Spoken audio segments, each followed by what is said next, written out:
Welcome. Dr. Rick Marks here, and it's great to spend another time with you. And I hope that you will find this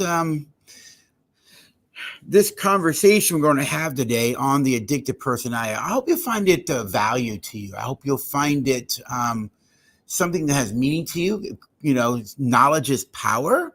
The more you know, the more you can handle something. The more you know, the better you can deal with something. There's a scriptural teaching that says, I would not have you ignorant, brethren. Sometimes our ignorance, our lack of knowledge gets us into trouble. We always say in our world, there's things you know, there's things you don't know. And then there are things you don't know that you don't know. And the things you don't know, you just don't know. And so there's been a teaching around addictions for quite a while, and I'm not against the medical model. Actually, I'm a proponent for the medical model, but not in of itself the only way to understand addictions. I used to teach a substance abuse counseling course in graduate schools, even as an adjunct professor at some graduate schools.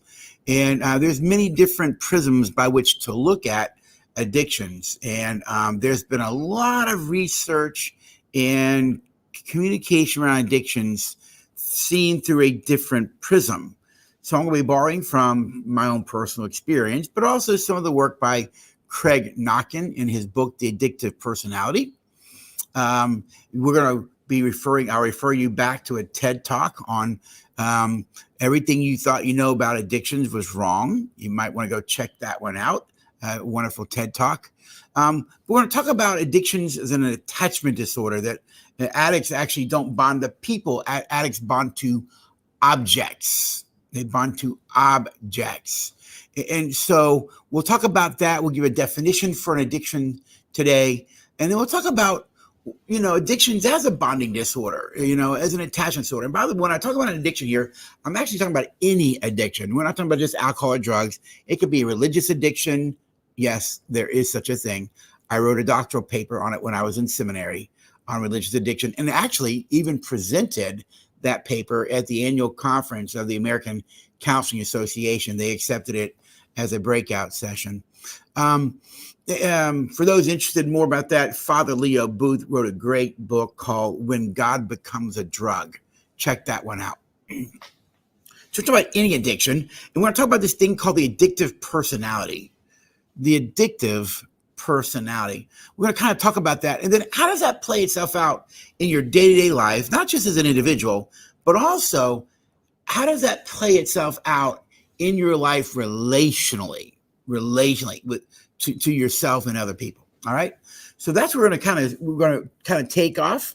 And welcome again for those who are just now joining up for our Facebook Live. And sit back, grab a cup of iced tea. That's right. Iced tea in my mug. Yeah, you notice that? It says us on it, doesn't it? You got that? Us, U.S. You know that everything we do is about us. When us wins, you both win. Us loses, you both lose. And we believe in that. All right. And of course, for those joining me, I'm Dr. Rick Marks, and I am the founder of Relate Well. And Relate Well is our process for teaching anybody, I mean anyone, be it single, youth, dating couple, or married couples, the fundamental skills for healthy relationships, not just marriage, because the skills we teach apply to any relationship, even boss to employee. That's right. We do some leadership work as well in businesses, teaching emotional wellness and emotionally healthy leadership. How does this apply in an organization? All right. We know through research that America is very immature. A couple of books that I always like to endorse. Here's one, The Death of the Grown-Up by Diana West. The subtitle of her book is How America's Arrested Development is Bringing Down Western Civilization. And the other book is by Ben Sass. His book is called The Vanishing American Adult. Two books I kind of refer you to on the fact that we're really an adolescent nation. We're emotional children raising children today. If you look at the way people deal with conflict, you'll see it. And that's a good bridge then back to our topic on the addictive personality, because people who have addictions, particularly active addictions, are actually immature. Don't take that personal. It's just the way it is. You see, once an addiction sets into a person brain, it stunts the emotional brain from developing itself. Get that?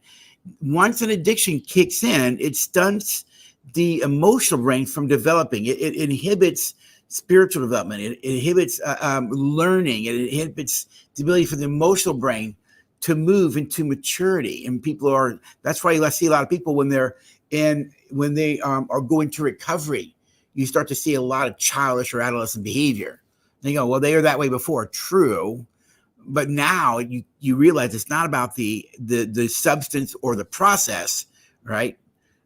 Process addictions are like sex, gambling, religion. All right. Those are process addictions. Object addictions are like drugs, alcohol, food, those kind of things. And so once an addiction kicks in, it stunts the brain from developing. And even though you stop acting out, quote, sober, you begin to realize, wow, this person is still acting immature. That's because the addictive personality is still in control.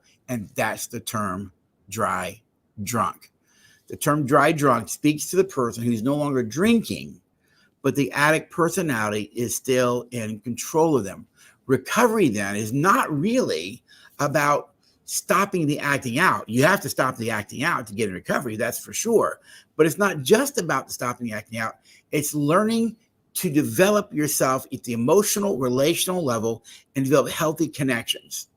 So then, let's talk about the addictive personality and explore that and what it means. And that kind of knowledge and understanding is a way for us to empower ourselves if you struggle with an addiction.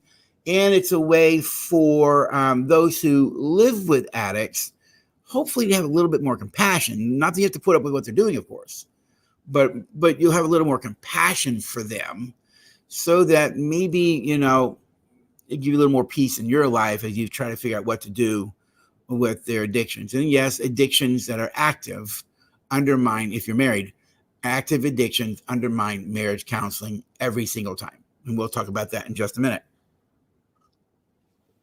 So then, let's begin with a definition of the addictive personality or an addiction. Let's begin with the definition of an addiction. And I'm going to borrow from Craig Knockin's book on the addictive personality.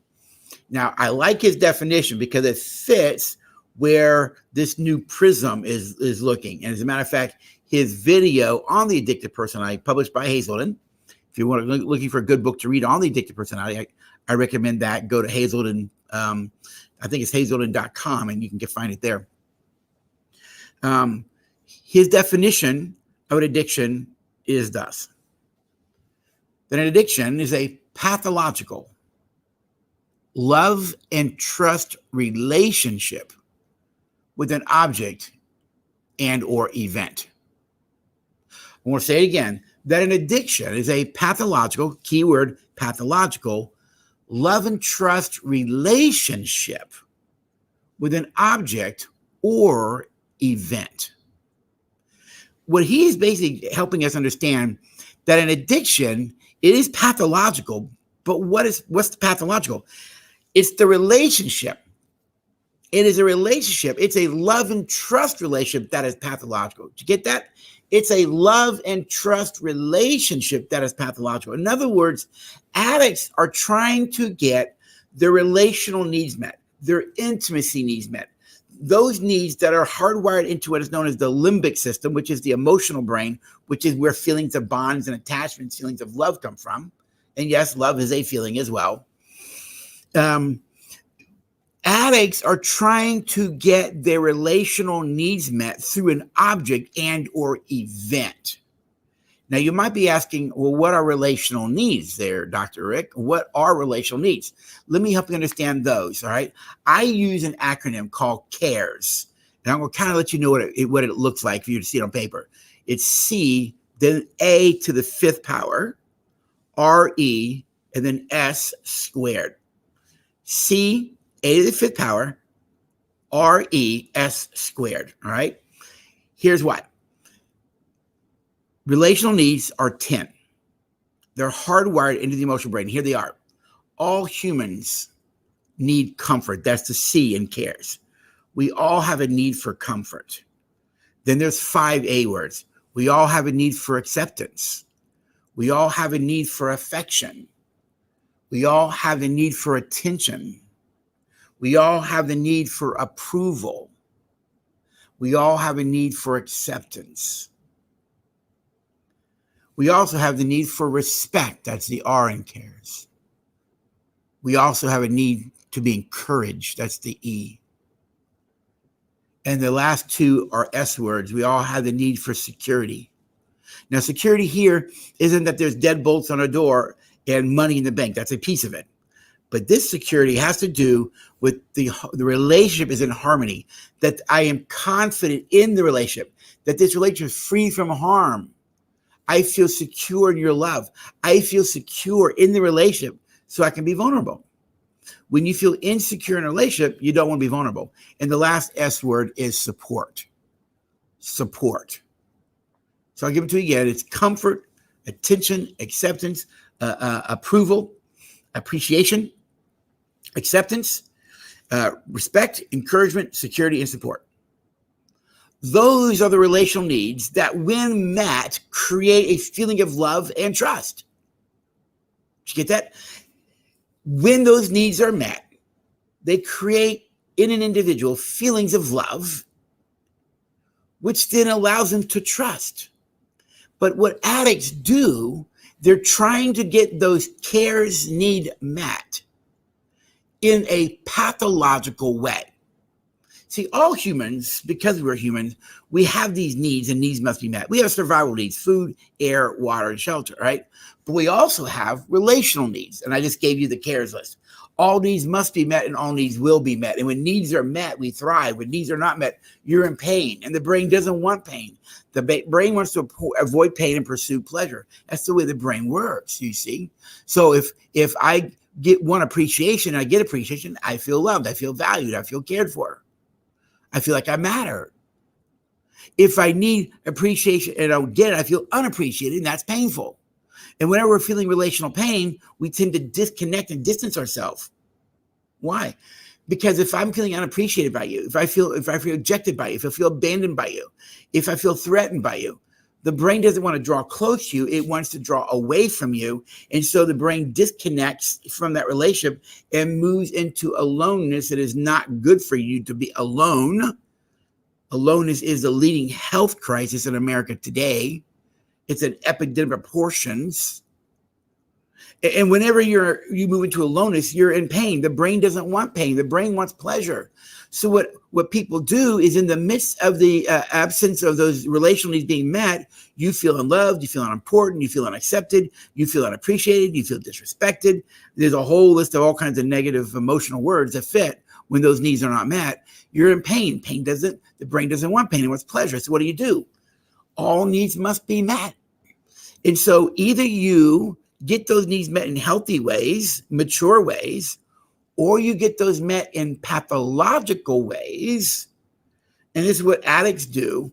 Whenever there are struggles in relationship, you're feeling pain, you're feeling unloved. I don't want to feel that. So I want to medicate it. So what do? I may turn to drinking. I may turn to drugs. I may turn to pornography. I may turn to gambling. I may turn to food. You see, whenever you turn to an object to deal with relational needs, what you're really doing long-term is betraying your humanity. You're betraying your humanity. Over time, your self-respect and self-confidence will diminish. Your sense of self will get weaker and weaker and weaker. But here's the thing. Each time a person turns to an object to meet a relational need, what you're actually doing at the biological level is you are emotionally bonding to that object or to that process. In other words, I turn to this object, I turn to this thing. And when I turn to it, I feel comforted. I feel more acceptable. I feel more approved. I feel more respected. I call it a rat poison way of dealing with your needs. Let me give you an example of what I mean by that. Physical needs. Someone hasn't eaten in 5 days. That's a biological need for appetite. If the need for appetite is not met, you're going to be in pain. We call that hunger pains, and the brain sends a signal out to the body, and that signal basically saying, hey, the biological need for appetite is not met. We got to eat something, right? Well, let's say that I give you a bunch of hamburgers to satisfy the unmet need for appetite. Would it work? The answer is yes, of course. At the biological level, here is kind of the 1,000-foot view. The moment you took the first bite into a hamburger to satisfy the unmet need for appetite, the brain goes, oh, you're eating something. And the brain releases a neurochemical. It's called dopamine. Remember that word, dopamine? It's a neurochemical that, when released, is a mood shift into pleasure. It's one of those feel-good neurochemicals like serotonin. So you get a dopamine release, right? You feel different. And you finish all the hamburgers and you're no longer hungry, you see. Remember this phrase: whenever the brain is experiencing pain, the brain is wired to avoid pain and pursue pleasure. Pain pursues pleasure. So will hamburgers satisfy an unmet need for appetite? Sure it will. But guess what? So will rat poison. Let's say I give you a bunch of rat poison to satisfy the unmet need for appetite. Would it work? The answer is actually yes, because the moment you took the first bite into the rat poison, your brain goes, you're eating something, and the brain releases dopamine. Get a dopamine release either way, which means you got a mood shift. And as you get that mood shift into pleasure, your brain goes, you're eating something, and you finish all the rat poison, and you won't be hungry. Yes, I know that you'll probably be dead as well, but that's not the point here. You won't be hungry. Both will satisfy the unmet need for appetite. But guess what? The rat poison, though it will satisfy the need for appetite, the rat poison is going to create more pain. What did I just say pain does? It pursues pleasure. So what do? Go back and eat more rat poison. You go, why? Simple. Bad love is better than no love. Negative attention is better than no attention. And when our relational needs are not met, you're in pain. And some people learn to turn to alcohol, drugs, pornography, masturbation, religiosity, gambling. Because here's what happens. The moment you turn to an object to meet the pain of relational needs, right? It's like this feeling, it's this euphoria, this intense feeling you get. And for the addict, the brain confuses that hit of dopamine, that intensity of feeling. The brain confuses the intensity as intimacy. Did you get that? It confuses the intensity as intimacy. And so I want more of that. And now you go eat more. And you go eat more. And you keep going back to the skunk pit. That's right. Because eventually that's where it's going to put you. But see, in the early stages of the addictive personality, each time you turn to an object to get that feeling, over time, there's going to be a split that takes place inside of you. You see, we all have the two sides. Carl Jung talked about the good side and the dark side. Our Christian faith, we talk about the side that wants Jesus and then the side that doesn't, our sinful or sinful side. Romans 7, you can see the two sides there really clear. The things I don't want to do, I do. Things I do want to do, I don't do. There's that battle inside. Addicts know that battle really, really well. You see, and so whenever you turn to an object to meet those needs in the early stages, the pleasure and the intensity of the pleasure masks any pain that it's causing you.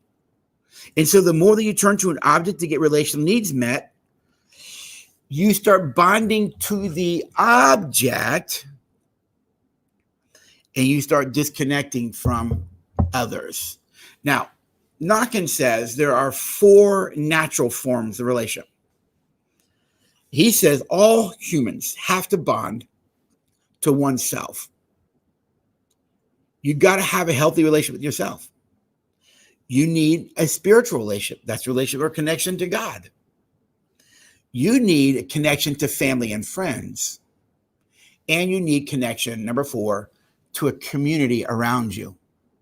And when we are connected basically to what the scripture calls God, self, and others, all right, for those in the faith community, his 4 basically narrowed down to 3 in the Bible: love God and your neighbor, that'd be family, friends, and others, community, as yourself. Whenever we have healthy connections in those 3 areas, humans thrive. It leads to maturity, emotional maturity. You handle things in mature ways. You don't turn to objects to deal with human issues. You see, that's immature.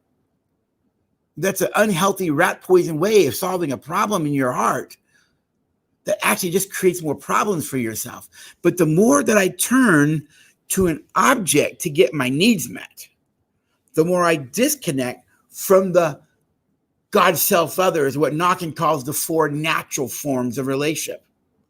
And the more that I turn to an object to get my relational needs met, the more I disconnect from other people. And here's the problem relationally. Over time, the split becomes more and more pronounced inside of you. And every time you turn to an object to meet your needs, you feed the addict part.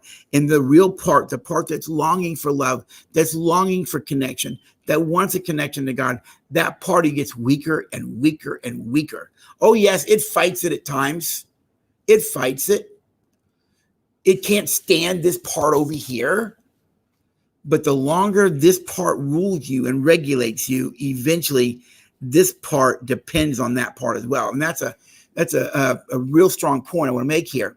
Over time, addicts depend on the addictive personality, because addictive personality over time is the way they construct their life. It's the way they think. It's the way they feel. It's how they deal with things. So the self, which is so weak, now depends on the addict to run the world for them. But actually, that part of you down deep inside can't stand the addict. It sits back and watches as the addict destroys itself and others over time. And this is the destructive nature of addiction. It doesn't only destroy you. It destroys those around you, because at some point, the addict goes public and starts affecting other people.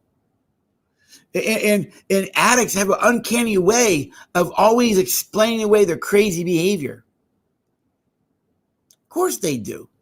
Because the addict personality is not going to take blame for anything. Because this is the key point I want to make today. The addict personality only cares about itself. That's it. Now, why are addicts so manipulative and controlling? It's simple, if you think it. Since addicts aren't bonding to people, addicts are bonding to, let's say, an object, right? Here's an object.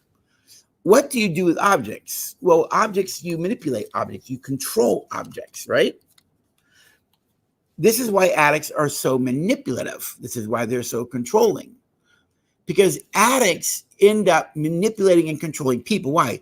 Because people become objects to be used and controlled in order for the addict to continue to act out and control the world around you. So addictive relationships are based on a principle, as Knockin puts it, they're based on the principle of manipulation. You must understand, though, healthy, mature relationships are based on the principle of negotiation. Negotiation. In other words, I have to treat you as a separate person because you are worthy of value and worth. You matter. You have dignity inherent in you just because you exist. And to control another and manipulate another person is highly disrespectful, and there's no goodwill in it. And it's very uncaring. So healthy relationships are based on the principle of negotiation. We have differences, we have needs, and we have to negotiate so that our relationship and each person in the relationship can get their needs met, but not at the expense of the relationship, what I call us, not at the expense of us. Addicts don't care about an us. The addict personality only cares about itself and no one else. And it will always do what it wants to do, and no one will ever tell it that it can't do. what it doesn't want to do. The sad part of this is the longer that you are in the addictive personality, you'll eventually enter into a breakdown.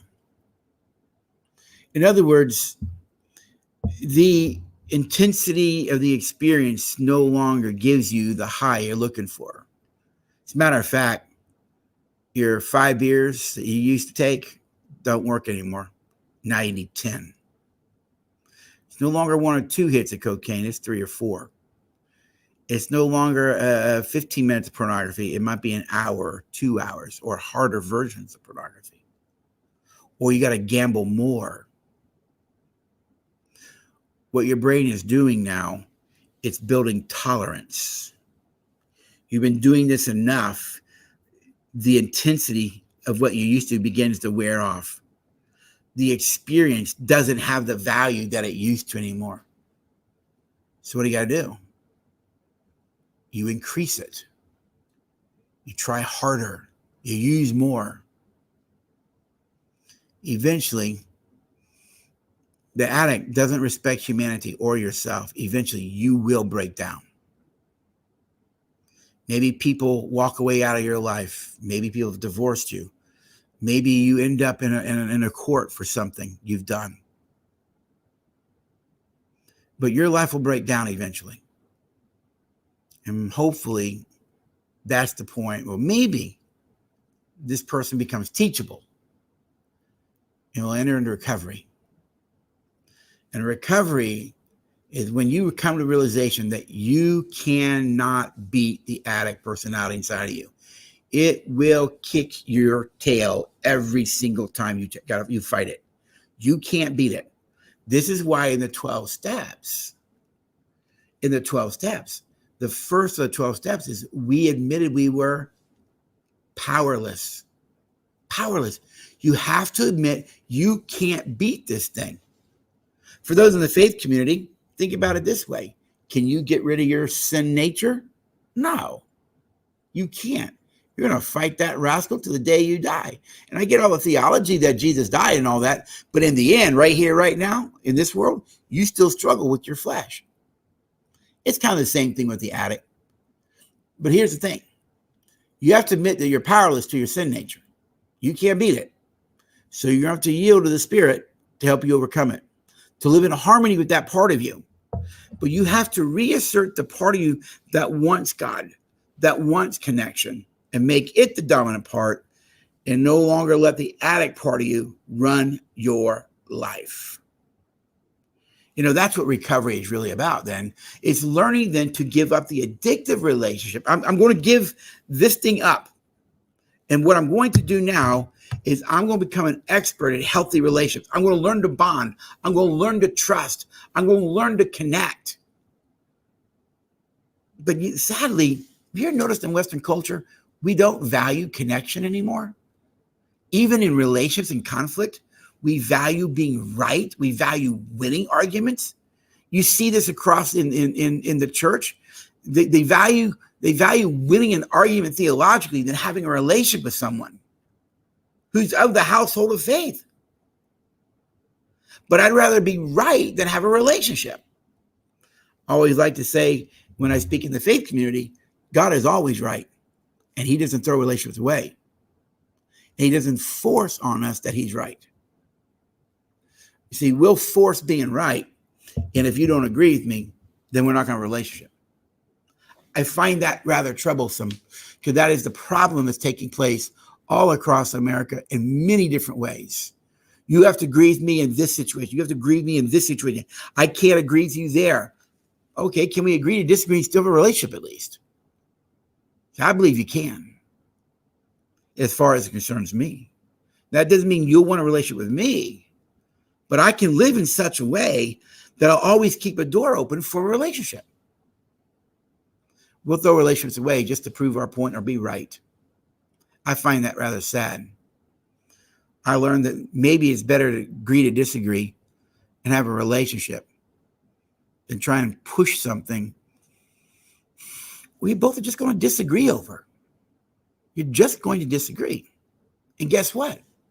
Even John Gottman's research in marriage points out that 68% of problems in a marriage are actually unsolvable. I won't go into all the reasons why he found that, why that's true. But be honest, most problems in a relationship, in a marriage, are unsolvable. But here's what he points out about what he called masterful couples. Masterful couples don't let unsolvable problems destroy us. Why? Because they're actually mature. They value the connection. They value the relationship. They value the person. They'd rather have the relationship than win an argument. My wife and I have to agree to disagree about a dog. I want one really bad. She does not want one really bad. We just had to agree to disagree, and we found a way to work around it. You see what I mean? And sometimes masterful couples just continue to negotiate around unsolvable issues, but they value the relationship. That's maturity. That's maturity. You see, you can't mature when you're not connected to other people, because maturity, which is emotional development, not intellectual development, by the way, you can be a rocket scientist and highly immature. You can be a biochemist and emotionally a child or an infant.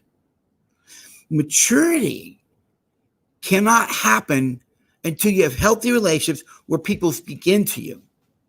Faithful are the wounds of a friend is an old Jewish proverb. There's wisdom in a multitude of counselors. You need input and feedback. You need to get insights into yourself, but you need to get other people's perspectives about things. There are what are called accountability groups. Now, I personally am not big on accountability groups. Why? Because people lie. In the personal development field, though, there's what's called mastermind groups. Mastermind groups. What's the difference? In a mastermind group, I'm not holding myself accountable. What I've done is I put people around me who I trust. And these people that I put around me basically have a part of my brain that I don't have. They see things differently. And I put them around me as my mastermind group. And when I need to make a decision or I'm not sure, I go talk to them and they give me different perspectives of that and what they think I should do so I can make a wise, informed decision.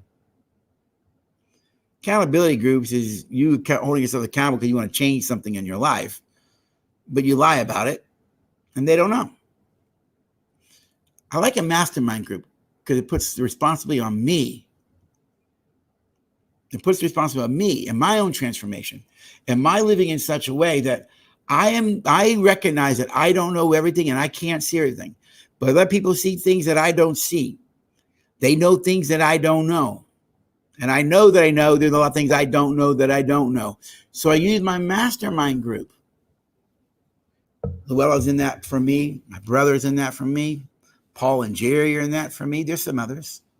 And I use them to help me think through things. Ed Tanner is one of those for me. Matter of fact, when I was stuck and not knowing how to write my newest curriculum, which is called Relate Well, many years ago, I was stuck. I didn't know what to do. And I kept trying and trying, but my brain was locked in a particular way. I know one person that gets my brain unstuck, unlocks it, Dr. Ed Tanner. So I called him up. He's a retired Navy chaplain, and he's now a senior supervising chaplain with the VA. Called him up and said, "Can I fly up, spend a weekend with you? You help me figure this out and get my brain unlocked." He did it in the first day, by the way. And when he did, I just started writing, which has now become Relate Well. I owe that to him because he got my brain unlocked. He gave me what I couldn't see. He helped me. But I had to take the initiative to say, I don't know. There's a lot of power in saying, I don't know. There's a lot of power in vulnerability. There's a lot of power in humility. Humility. You know, it takes maturity to live a life of humility. Immature people in conflict move to pride, where mature people in conflict, guess what they do? They move to compassion. Why? Because they're humble. Because they're humble. So if you struggle with an addictive personality, you've got to move and get connections to other people. That's why the first word of the 12 steps is we. We. not me. Addiction is about me. It's the I in addiction.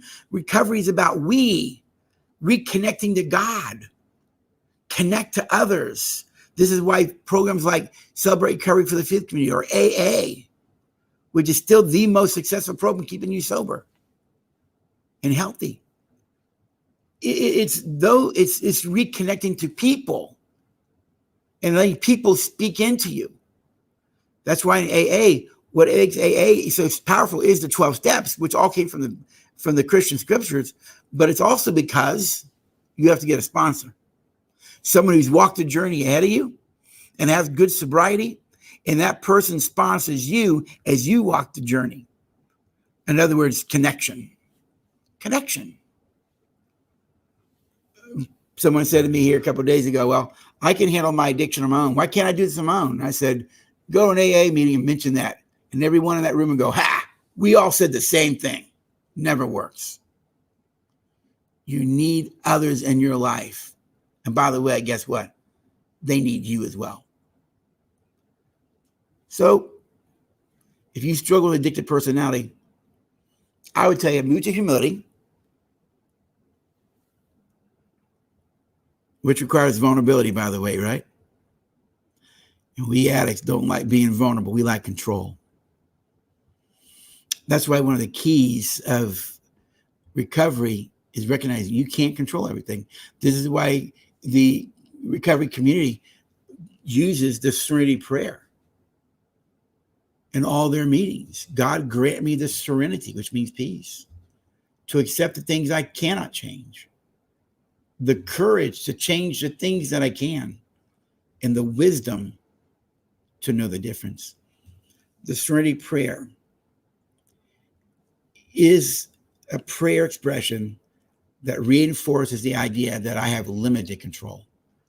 I can control some things, but for most part, I can't control everything. And I was never meant to. And wisdom lets me know the difference. Can you control your recovery? Not necessarily. Many people have tried it. Usually doesn't work. It works in community. It works in relationship. But you know what I found out? If you want to walk, for those in the faith community, if you want to walk your Christian faith, you can't do that alone either. Why do you think God gave you the church, community? It's the 59 one another's in the New Testament, to encourage one another, to support one another, to comfort one another, to mourn with those that mourn and rejoice with those that rejoice. Why? Because you're not meant to mourn or rejoice alone. And that's the real kicker here. The longer you stay in your addiction, the more alone, disconnected you become. Our recovery comes when we learn to connect and build healthy, mature relationships with God, ourselves, and others. It's Dr. Rick Marks. I hope this has been insightful. I hope it's been encouraging. Hopefully on some level, it's been inspirational. And for that person watching who's been struggling with the addiction, I hope it inspires you maybe to go somewhere, AA meeting, NA meeting, SA meeting, a Celebrate Recovery if you're in the faith community. But you go somewhere, or if you know someone who's in recovery, call them up right now. Say, listen, I'm hurting, I'm struggling, I need help. And when the moment you say, I need help, that's humility. That's an admission that I can't do it. In that moment, you become pretty powerful. It's Dr. Rick Marks. Have a great day.